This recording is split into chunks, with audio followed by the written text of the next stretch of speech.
Will a few horse and buggy rides cost the city of Albuquerque $500,000? A judge's decision in a lawsuit about a zoning change is very critical of City Councilor Michael Cadigan's role in the dispute and specifically mentions the horse and buggy rides. News 13's Jim Winchester is live downtown. And Cadigan insists that he was simply doing his job and fighting for his district when he presided over a rezoning appeals hearing about a West Side project. But this 18-page document, a ruling by State District Judge Ted Baca, says that he should have been off the case.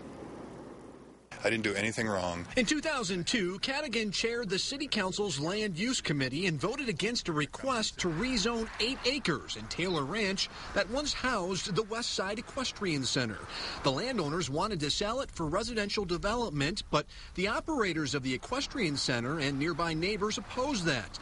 Cadigan represents that part of the city.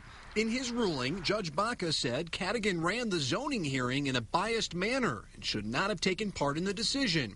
The judge also said the Equestrian Center had invited Cadigan and his family to take horse and buggy rides to influence him. It's just absurd to suggest that our votes are for sale for something as small as a ride on a horse or a ride in a horse buggy.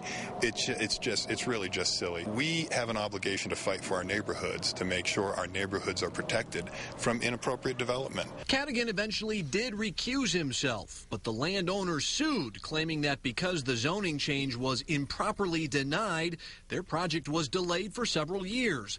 The judge awarded them $136,500 in damages, and News 13 has learned that on top of that, legal fees the city may have to pay for both sides in the lawsuit could hit almost $400,000.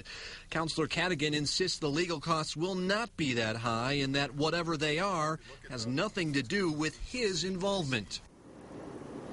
And needless to say, Cadigan disagrees with the judge in saying that he was biased in this case. Now, the site of the former Equestrian Center is now being redeveloped with future homes.